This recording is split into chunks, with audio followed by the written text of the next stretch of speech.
फरीदाबाद जिले में ओमिक्रॉन का पहला मामला सामने आने के बाद लोगों में हड़कंप मच गया है। वहीं स्वास्थ्य विभाग भी अब पूरी तरह से अलर्ट हो गया है। सीएमओ के अनुसार कनाडा से आई महिला ओमिक्रॉन पॉजिटिव पाई गई है। इसके अलावा इनके घर में 2 महिलाएं भी फिलहाल कोरोना पॉजिटिव हैं और इन तीनों महिलाओं को अस्पताल में भर्ती करवाकर इनके भी सैंपल अब भेज दिए गए हैं। इसके अलावा इनके संपर्क में आए लोगों की भी जाँच की जा रही है। मामले की जानकारी देते हुए सीएमओ ने बताया कि फरीदाबाद में पहला ओमिक्रॉन का मामला सामने आया है। ये महिला बीती 13 दिसंबर को भारत आई थी और जांच के बाद वो कोरोना पॉजिटिव पाई गई। इसके बाद उक्त महिला के सैंपल भेजे गए, जिसकी रिपोर्ट आने के बाद पता चला कि ये महिला ओमिक्रॉन पॉजिटिव है। जांच के बाद इनके घर की 2 अन्य महिलाएं भी कोरोना पॉजिटिव पाई गई। उनके सैंपल भी भेज दिए गए हैं और फिलहाल इन सभी को हॉस्पिटल में दाखिल करवा दिया गया है ताकि ये वायरस फैल न सके। उन्होंने बताया कि इनके संपर्क में आने वाले 8 अन्य लोगों के भी सैंपल जांच के लिए भेज दिए गए हैं, जिसकी रिपोर्ट आना अभी बाकी है।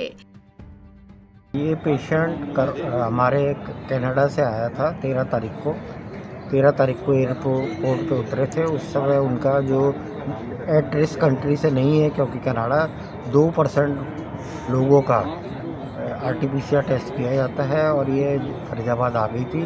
14 तारीख को इसकी रिपोर्ट पता पड़ी तो वो कोरोना पॉजिटिव थी।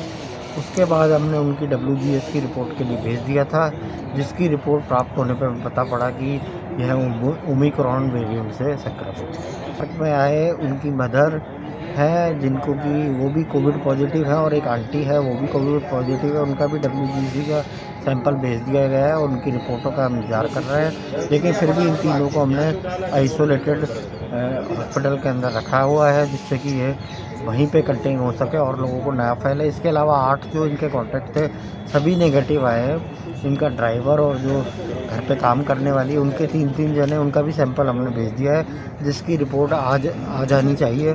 उसके बाद हमें पता पड़ेगा यदि कोई इनका कॉन्टैक्ट वाला संक्रमित है या नहीं है। इसके अलावा जिस डॉक्टर से वो इलाज ले रही थी उन डॉक्टर से हमने बात करी, लेकिन उन्होंने ऑनलाइन कंसल्टेशन दी थी, इसलिए हमने उनके सैंपल नहीं लिए, क्योंकि वो डायरेक्ट कॉन्टैक्ट है। कोई भी व्यक्ति बिना दोनों डोज लगाए हुए कहीं पे भी बाजार में नहीं घूम सकेगा, उसका चालान काटा जाएगा। इसके अलावा किसी भी इंस्टीट्यूशन के अंदर हेल्थ ऑफिसेस, स्कूल और सभी इंस्टीट्यूशन के अंदर बिना दोनों डोज लगाए उनकी एंट्री अलाउ नहीं होगी। जिनकी भी डोज ड्यू हो गई है, जिनकी डोज ड्यू नहीं हुई है, उनके लिए यह प्रतिबंध नहीं रहेगा। सीएमओ ने यह भी जानकारी दी कि आगामी 1 जनवरी से जिन लोगों ने दूसरी डोज नहीं लगवाई है वो सार्वजनिक जगहों के अलावा अपनी जॉब पर भी नहीं जा पाएंगे। ऐसे लोगों को ट्रेस करके उनके चालान भी किए जाएंगे। उन्होंने लोगों से अपील की है कि जिन लोगों ने दूसरी डोज नहीं लगवाई है वो तुरंत दूसरी डोज लगवाएं और कोविड नियमों का पालन करें। पंजाब केसरी टीवी के लिए फरीदाबाद से सुधीर शर्मा की रिपोर्ट।